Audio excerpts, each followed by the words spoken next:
Aquí comienza Noticias RCN, bienvenidos. Una tragedia golpea al departamento del Cauca. 8 personas murieron en un accidente de tránsito. Una imprudencia sería la causa del fatal choque.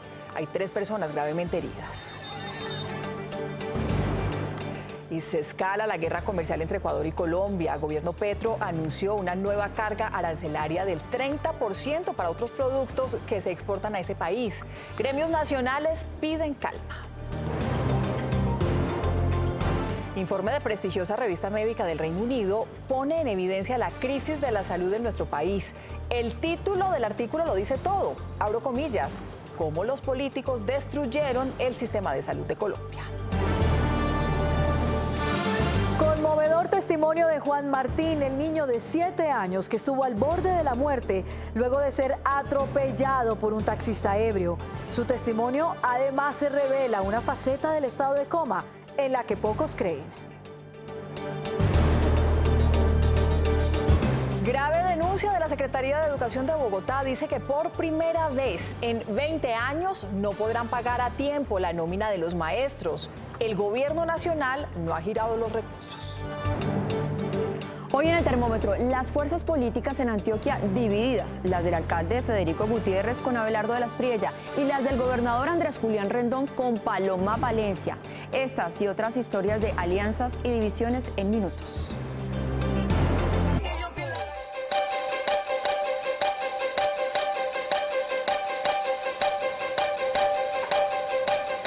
Mucha atención, comenzamos con la complicada situación de orden público en el Plateado Cauca. Un muerto y al menos 15 personas heridas dejó un nuevo ataque con drones cargados con explosivos en la cabecera municipal. Nos conectamos ya con Carlos Andrés y nos cuenta, Carlos, qué fue lo que sucedió. Mónica, televidentes, buenas noches. Terror en estos momentos en el corregimiento del Plateado, en el occidente del Cauca, municipio de Argelia. Desde las 4 de la tarde empezaron a caer artefactos explosivos improvisados lanzados desde drones. Resulta que hay una gran cantidad de habitantes de la población que están rodeando la estación de policía y estos artefactos habrían sido lanzados contra las instalaciones policiales. Por eso cayeron muy cerca a la población civil y le causaron la muerte a un joven de aproximadamente 25 años. Hay 5 personas, las más graves, que están siendo remitidas a Popayán, entre ellas una niña de 8 años y una bombero voluntaria del municipio de Argelia. Aquí en la gobernación del Cauca transcurre en este momento un puesto de mando unificado para establecer qué es lo que está pasando y acciones para retomar el control de la situación en el Plateado. Carlos Andrés Gómez, Noticias RCN. Estamos atentos, Carlos Andrés, de los resultados de ese puesto de mando unificado allí en la gobernación y lo que pase frente a la investigación de este nuevo ataque. Gracias. Vamos a seguir en el Cauca porque una imprudencia sería la causa del grave accidente que dejó 8 personas muertas. Según las autoridades, uno de los vehículos invadió un carril, lo que desató esa tragedia. Las imágenes de los automotores en llamas son impactantes. El violento impacto causó la explosión de los tanques de combustible del tractocamión, lo que desató el incendio que en segundos destruyó el cabezote y causó la muerte al conductor. Inicialmente lo que nosotros podemos evidenciar aquí en este caso es una invasión de carril y un exceso de velocidad. La colisión a alta velocidad prácticamente destruyó la van de pasajeros. 7 de sus ocupantes murieron. Entre ellos un niño de 9 años que estaba en un hogar sustituto a cargo del bienestar familiar. Hay 2 heridos, uno de ellos de gravedad que está en este momento en la clínica San Rafael y la otra está siendo trasladada al Hospital Susana López de Valencia. La vía panamericana fue cerrada para practicar la inspección de los cuerpos. Luego de 7 horas de haberse registrado este fatal accidente aquí en Pescador Caldono, ese es el momento en que las autoridades terminaron la limpieza de la vía y reanudan el tráfico desde y hacia el sur del país. Una tragedia que deja dolor en las familias y un llamado urgente a la prudencia en las vías colombianas. Pues esta tragedia ocurrió sobre las 7 de la mañana cuando un grupo de trabajadores que adelanta obras allí en la vía se encontraba cerca de este lugar y fueron ellos los que lograron rescatar a 3 personas con vida. Lo que sería una jornada normal en la construcción de la doble calzada de la Panamericana entre Popayán y Santander de Quilichao se convirtió en una escena de angustia, fuego y muerte. Unos momentos muy tristes porque pues eso no lo quiere ver nadie, pero una cosa impresionante. Gracias a Dios pues se le prestó los primeros auxilios a las personas que sobrevivieron. De resto ya es haber tristezas. El accidente ocurrió frente a la casa de Reinel Daza. Estaba en labores de campo cuando un fuerte frenazo interrumpió su rutina. Cuando oigo la primera explosión y enseguida la otra, bueno, ya no más y ya me vengo a asomar y ya está el carro en llamas. Lograron rescatar con vida a 3 pasajeros de la van y al niño de 9 años que murió cuando era trasladado al hospital de Piendamó. Se evacuó la mula récord, tiempo récord, pues no se pudo hacer más nada, se hizo lo que se pudo. La van de pasajeros cumplía la ruta Popayán-Cali y el vehículo de carga con concentrado para animales venía procedente de Buga hacia la ciudad de Pasto. Hablamos de otros hechos del día. Oigan ustedes lo que dijo el presidente Gustavo Petro hoy sobre Nicolás Maduro. Aseguró que está secuestrado en Estados Unidos. Cuestionó duramente el operativo en el que fue detenido por las fuerzas especiales del gobierno de Trump. Pero además propuso que lo devuelvan a Venezuela y que sea un tribunal de ese país el que lo juzgue. Esta declaración ocurre, valga la pena contarles, a menos de 8 días de la reunión de Petro en la Casa Blanca. Lo deben devolver porque lo tienen secuestrado y debe ser juzgado por un tribunal venezolano y no gringo. Porque a nadie se le ocurre con 2 dedos en la frente bombardear la patria de Bolívar. Primera vez en la historia de una ciudad latinoamericana, desconociendo la herida a ternum que van a producir no por Maduro, sino por Bolívar y la libertad. Hablamos ahora de la tensión económica con Ecuador y la pregunta que nos hacemos es, a este paso, ¿a dónde vamos a parar con la guerra comercial? Hace 24 horas ese país anunció que subía a 900% la tarifa para el transporte de petróleo que usa uno de sus oleoductos. Y ahora Colombia advierte que ampliará la lista de productos con arancel de 30%. Gremios piden una negociación urgente. El gobierno de Colombia anunció un nuevo paquete de productos ecuatorianos a los que se les impondrá el arancel del 30%. Estamos contemplando otro decreto que va a contemplar otro tipo de productos provenientes del Ecuador, también una imposición del 30% de aranceles.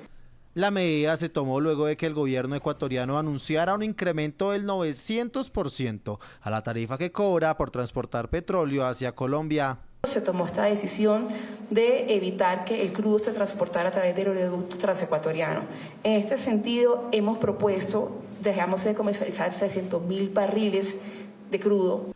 Por su parte, gremios del sector piden diálogo, pues aseguran que los sobrecostos serían impagables. Cerrar el acceso al gasoducto, porque nadie va a pagar esa tarifa. Como es una tarifa impagable, por eso la fijaron en ese valor. De no haber conversaciones entre los gobiernos, se espera que el aumento de las tarifas y los aranceles empiecen a regir a partir del próximo 1 de febrero. Y miren que justamente en medio de esta tensión comercial entre Colombia y Ecuador, el presidente ecuatoriano Daniel Noboa se refirió al tema de la seguridad fronteriza con nuestro país. Afirmó que tiene disposición a dialogar con la contraparte siempre y cuando haya una voluntad real de cooperación. Recordemos que justo por la falta de respaldo, según Noboa, para atacar a los criminales en la zona limítrofe, su gobierno impuso esa tasa del 30% a las importaciones de Colombia. Podemos abrir el diálogo, podemos incluso dialogar, pero si es que no hay la voluntad real de la contraparte de apoyar, de hacer algo significativo para cooperar y para mejorar la situación, entonces pues ya vemos que es absurdo continuar por un camino en el cual no se ve ningún resultado. Y hablando de crisis, Colombia enfrenta otra y muy grave, la de la salud. Y es que es demoledor un artículo publicado por la prestigiosa revista British Medical Journal. Se titula ¿Cómo los políticos destruyeron el sistema de salud en Colombia? Y en el escrito, expertos y asociaciones de pacientes responsabilizan al actual gobierno de la compleja situación que afronta el sistema. ¿Cómo la política destruyó el modelo de sistema de salud de Colombia? Es el título de un crudo relato sobre la crisis de la salud en Colombia que hace el periodista Luke Taylor en la revista British Medical Journal. El especialista de la Universidad Johns Hopkins de Estados Unidos, Andrés Vecino, dijo lo siguiente.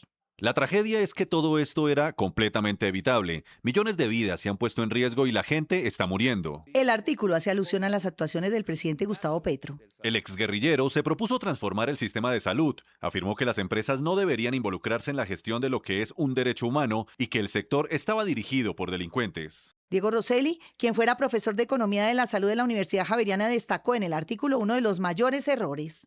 afirma que los nombramientos políticos carecen de experiencia en salud y que los informes gubernamentales sobre el estado financiero de las EPS eran vergonzosos, plagados de errores y cálculos simplistas. Si un estudiante de medicina hubiera hecho esas presentaciones, habría reprobado la carrera. La situación que describe la publicación inglesa se refleja en los centros médicos, en los dispensarios de varias ciudades. Nosotros hemos estado haciendo esas denuncias. Por ejemplo, en Aguachica Cesar, enfermeras, terapeutas no reciben su salario desde hace 6 meses. ¿Y la razón? Pues que la nueva EPS intervenida por el gobierno no paga la millonaria deuda al hospital. 203 son las enfermeras y terapeutas cuidadoras domiciliarias que desde hace 6 meses no reciben el pago de sus salarios. Entre enfermeras y fisioterapeutas somos 203. Aquí estamos reunidas compañeras de Pelaya, Aguachica. La nueva EPS intervenida por el gobierno suspendió los pagos a la IPS que las contrató. Estas trabajadoras de la salud tampoco han podido ponerse al día con la seguridad social. Pues la verdad, endeudándonos cada día más, buscando prestado al 20%. El drama de los pacientes con enfermedades graves, debido a la protesta, quedaron con sus tratamientos suspendidos. La nueva EPS ya tenemos incidentes de desacato y tampoco vemos respuesta por el servicio que requiere mi papá, que es un derecho fundamental. Por la falta de dinero, la mayoría de enfermeras no han podido matricular a sus hijos para el calendario académico de 2026. Es que no hay derecho a lo que está pasando, no solamente allí. Miren ustedes, el Centro de Salud Juan Bautista Luna en Río Sucio, en Chocó, en menos de 6 meses se ha inundado 3 veces. Las condiciones actuales ponen en riesgo, por supuesto, a pacientes y al personal de salud, y todos piden ayuda al gobierno nacional. Como si fuera poco, falta de pagos también en el sector de la educación. Por primera vez en 20 años, Bogotá no podrá pagar 3 días antes el salario a los docentes del distrito, y todo porque el Ministerio de Educación no ha transferido los recursos. La Secretaría de Educación hizo un llamado urgente, advirtiendo que están afectando los derechos laborales de los maestros.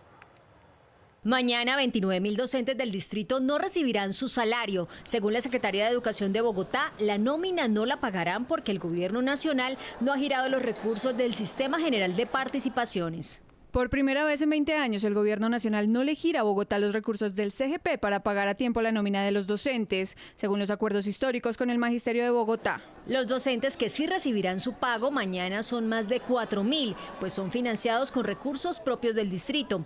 Las alertas sobre las demoras en el giro de la plata para los maestros fueron hechas por la misma Secretaría de Educación desde septiembre del año pasado. Ministro Daniel Rojas, desde septiembre de 2025 venimos advirtiendo al MEN del riesgo de no contar con los recursos de manera oportuna. El Ministerio de Educación le confirmó a Noticias RCN que el 29 de enero es la fecha en la que el Ministerio de Hacienda se comprometió a transferir los recursos para el magisterio.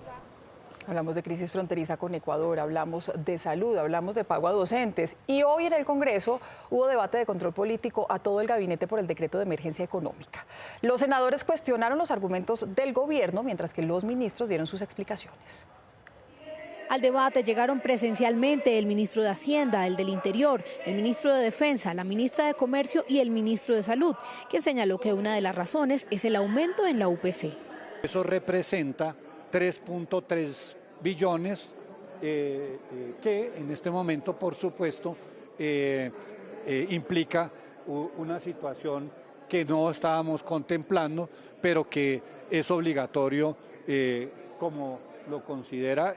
Sin embargo, hay quienes advierten que esa petición viene desde enero de 2025. El auto de la Corte es de enero del 25 y el gobierno dijo no lo cumplo. En diciembre del 25 emitió otro auto y hoy lo utilizan como argumento para justificar una declaratoria de emergencia que no tiene sentido. Los congresistas enfatizaron en que siguen sin encontrar fundamentos para la declaratoria de emergencia. No encuentro satisfactorias las respuestas, no se dieron argumentos de fondo, que era lo que estábamos buscando de por qué se decretó la emergencia económica. Mientras que el gobierno insistió en que tumbarla sería un error. Para nada nos podemos alegrar de que la Corte Constitucional cometiera el error de suspender la emergencia económica y sus medidas. Para nada. La plenaria del Senado se volverá a citar para decidir si las respuestas del gobierno son o no suficientes para mantener la declaratoria de emergencia. Hablamos también de política, de la consulta llamada Frente por la Vida. Hoy 4 candidatos mostraron la intención de participar. Sin embargo, la registraduría rechazó la inscripción de Daniel Quintero. También le pidió al Consejo Nacional Electoral pronunciarse. Esta fue la solicitud que entregó la llamada consulta del Frente por la Vida a la registraduría, expresando su intención de participar en las consultas presidenciales del próximo 8 de marzo. Aunque los precandidatos que integran esta consulta son Iván Cepeda, Camilo Romero, Roy Barreras y Daniel Quintero, pues fue la misma registraduría la que negó que el exalcalde de Medellín se inscribiera a estas elecciones. Aceptar la inscripción de una precandidatura de un ciudadano que participó en una consulta en la que fue derrotado y además pretenda hacerlo por una agrupación política diferente es contrario a la Constitución y a la ley. Quintero le solicitó al Consejo Nacional Electoral pronunciarse sobre el tema. El Consejo Nacional Electoral, la máxima autoridad en este caso, y por eso he pedido a ellos que decidan en relación a este tema y de fondo. La registraduría también le solicitó al CNE evaluar si todos los candidatos inscritos a esta consulta pueden participar en esas elecciones. Otro candidato que podría llegar sería el exministro Juan Fernando Cristo. Además, el Partido del Trabajo de Colombia invitó a Diana Osorio, esposa de Quintero, a ser candidata de esa misma consulta. Entre tanto, el candidato Iván Cepeda cuestionó la carta que enviaron Procuraduría, Contraloría y Registraduría en la que piden al Consejo Nacional Electoral especificar si quienes participaron en las consultas de octubre pueden volver a hacerlo en estas de marzo. Eso anuncia desde ya por lo menos la intención de sectores políticos de violar abiertamente nuestro derecho a la participación política. Aquí no hay que llamarse a engaños. El pacto histórico fue absolutamente categórico en el momento en que inscribimos la consulta de octubre. Era una consulta partidista. En A lo que vinimos con nuestra jefe de misión, Joana Maya, el procurador Gregorio El Hash se refirió a este pronunciamiento del candidato Iván Cepeda. ¿Usted qué le contesta al candidato Iván Cepeda, procurador? Ahí sí, como quien dice, está equivocándose el senador y candidato si es que se inscribe. Nosotros lo que queremos es tener claridad. La carta no se refiere a él de manera que hace un exceso de protagonismo queriéndose sentir involucrado en algo que no lo menciona. De manera que categóricamente nuestra solicitud al Consejo Electoral es para impartir seguridad jurídica, haya lo que haya que hacer, resulte lo que resulte, a eso nos atendremos. Y seguimos hablando de política. Hoy la candidata por el Centro Democrático, Paloma Valencia, estuvo en el sector de San Victorino, esto es en el centro de Bogotá, y estuvo acompañada del expresidente Álvaro Uribe. Habló con comerciantes sobre la importancia de reactivar la economía y generar empleo formal. Y Sergio Fajardo, candidato por el partido Dignidad y Compromiso, también estuvo en Bogotá. Él recorrió las zonas de las Américas, habló con la gente en la calle sobre sus ideas de campaña e insistió en que la polarización hace un daño muy grande al país. Han transcurrido 80 días desde el accidente de tránsito en el que un taxista ebrio le causó la muerte a una menor de 15 años en la localidad de San Cristóbal, en el sur de Bogotá. Su hermano de 7 años permaneció en un coma profundo durante más de un mes. Esa situación médica le impedía al niño conocer el fatal destino de su hermana. Sin embargo, al despertar, aseguró que en ese tiempo habló con ella y que la joven fue quien lo acompañó en su regreso a la vida. Al estilo de Retrato Hablado, este es el segundo capítulo de Armas sin frenos. A lo largo del informe, ustedes encontrarán un código QR que pueden escanear para revivir los capítulos completos.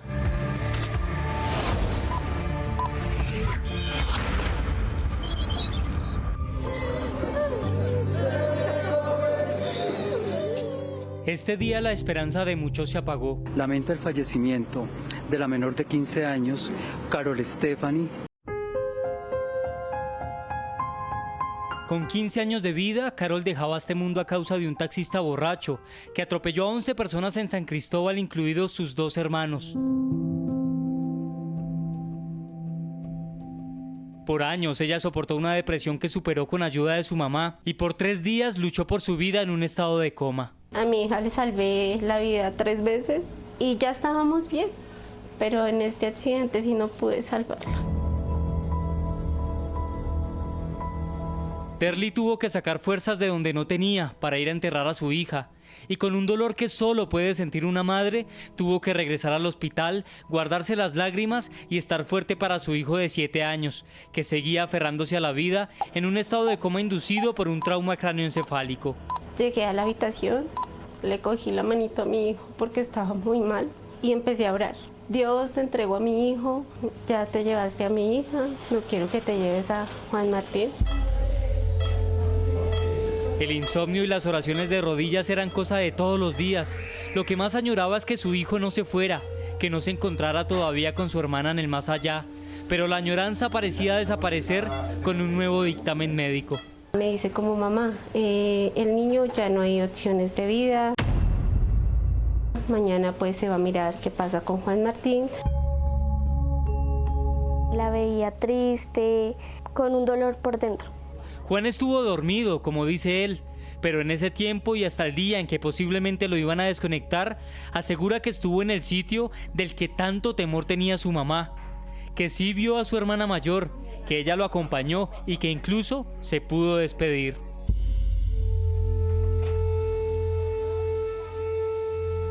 Me dijo que yo soy valiente, fuerte, poderoso, que soy un guerrero. Aún se pregunta si se trataba del cielo. Lo que sí sabe es que lo que vio fue muy real y que allí incluso pudo hablar con Jesús y con Dios. No, él estaba como en la cruz, sí. Como Jesucristo. Yo le hablé, le dije hola, y me dijo hola. Sí. Y me dijo libérame. Me dijo tienes que volver con tu familia, ellos te extrañan. Pero con una voz muy suave, tranquila. Es cierto, lo extrañaban y mucho, y casi como si fuera indicación desde el cielo, en la tierra empezó a ocurrir lo que muchos ya creían imposible. Como a las 5 de la mañana ya Juan empieza como a mover la manito y empieza como a respirar durísimo y yo no entendía nada. Sí, me acuerdo. ¿Sí? Ella estaba en la camilla y yo acostado, así, mirándola. Me senté y la abracé.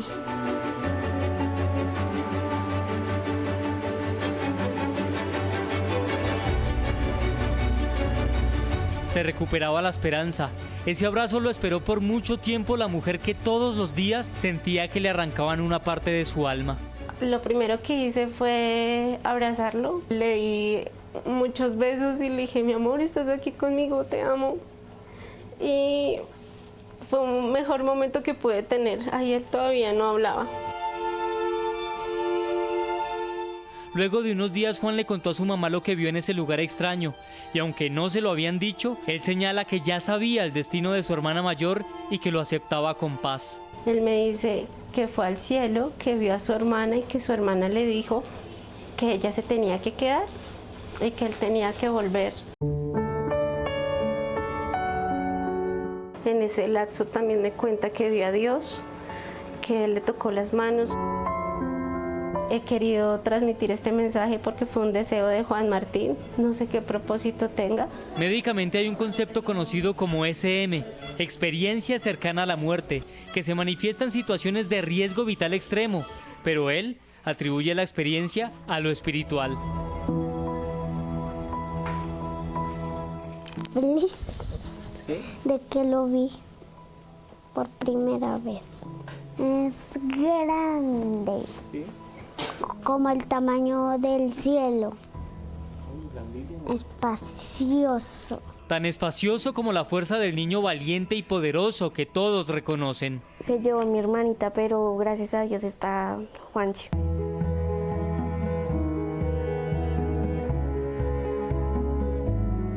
El 13 de enero a Juan por fin le dieron de alta.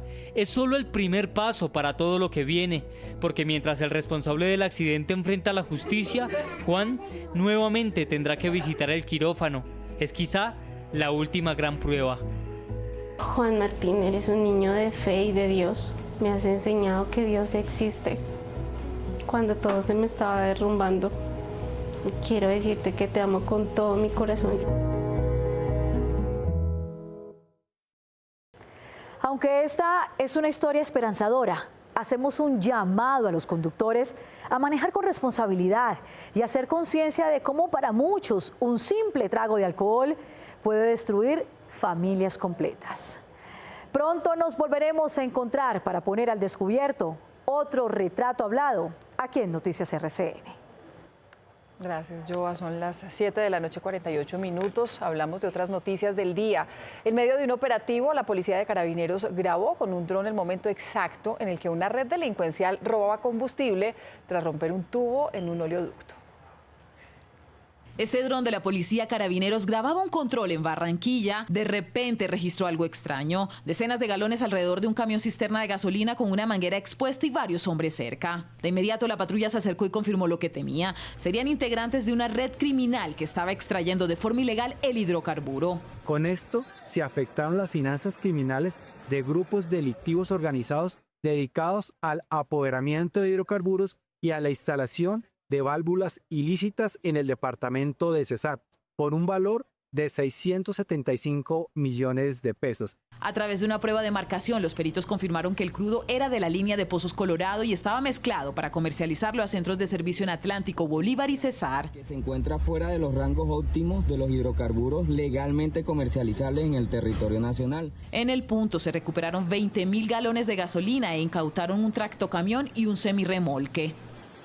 Nos conectamos ahora con Juan Lozano, director de la FM, que nos habla de un orgullo colombiano. Juan, hola. Buenas noches. Un premio Oscar se puede ganar Juan Arredondo, sus padres del eje cafetero de Antioquia. Él, un valiente fotoperiodista, estaba cubriendo el conflicto en Ucrania con un compañero de trabajo, Bernd Renault. Hubo una explosión, su compañero quedó herido, un francotirador lo remató, él quedó herido, luego perdió la conciencia y regresó al lugar y codirigió con el hermano de su compañero fallecido un documental que se llama Armado solo con una cámara. Esta mañana hablamos con él en la FM, una verdadera lección de amor al periodismo. Repitió lo que alguna vez dijo Gabriel García Márquez: es el oficio más bello del mundo, pero con su coraje, con su valentía, con su testimonio de vida, demostró cómo el periodismo puede ser redentor, cómo una cámara puede transformar una realidad, cómo una cámara puede cambiar el entorno y cambiar el mundo. Yo creo que nos vamos a ganar ese Oscar y vamos a escuchar mucho de Juan Arredondo. Gracias, Juan. Gracias, Juan. 7:50 y ya está todo listo en Panamá para el inicio del Foro Económico Internacional organizado por la CAF. La cita convoca a líderes de la región, a expertos y a empresarios. Así que nos conectamos ya con Paola Andrea Toro, con Juan Camilo Ramírez, allí en Ciudad de Panamá. Buenas noches, Juan. Paola. Hola, muy buenas noches. Sobre seguridad, cooperación, biodiversidad y transición energética versarán estos 2 días de intensa agenda aquí en Ciudad de Panamá. Pero Juan Camilo, mire, la agenda va a estar centrada mañana en la mañana en las intervenciones de 6 presidentes, un primer ministro y un presidente electo. Entre esos presidentes, Paola, está el presidente Gustavo Petro de Colombia y Daniel Noboa, el presidente de Ecuador, que no demos por descartada la tensión que se está viviendo entre ambos países. ¿Qué dicen? ¿Será que se reúnen o no? Por ahora, las delegaciones no han confirmado ningún encuentro oficial entre ambos líderes que permita desescalar las tensiones entre ambos países. Pues bien, 2 días muy intensos de agenda. Noticias RCN, NTN 24, la FM, el Diario de la República ya están aquí para cubrir este gran evento para América Latina. Nos vemos en nuestras próximas emisiones. Una feliz noche para todos.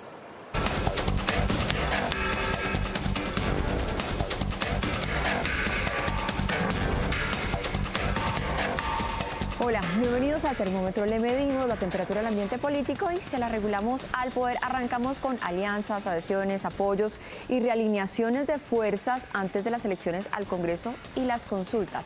Estas dos llegan a la campaña de Abelardo de la Espriella. La primera, mañana en Medellín se presentará oficialmente la alianza entre Creemos, que es el partido del alcalde Federico Gutiérrez, con de la Espriella. Estará el candidato, concejales, diputados y los y las candidatas a Cámara y Senado. Recordemos que la cabeza de lista es Juliana Gutiérrez, la hermana del alcalde.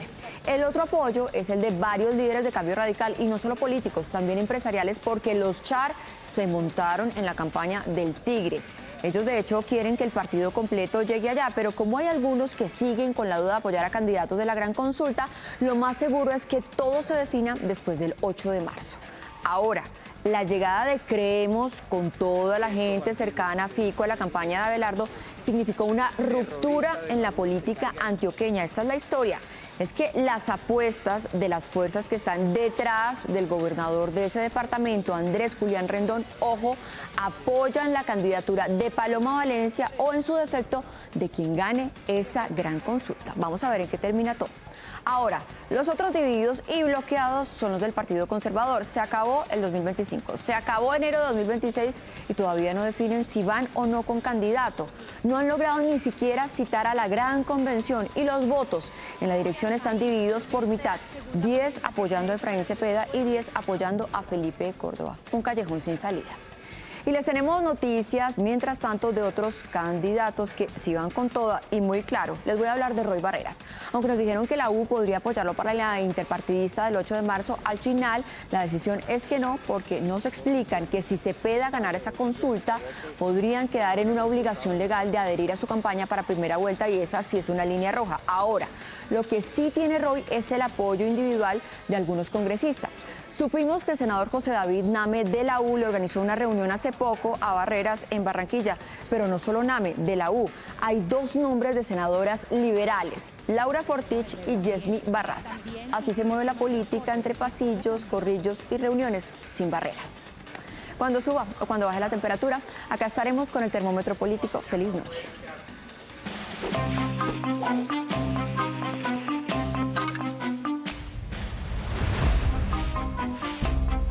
Al ver los abusos de los agentes de Donald Trump, no se sabe qué es peor, si la frialdad con la que actúan o el cinismo con el que el gobierno los defiende.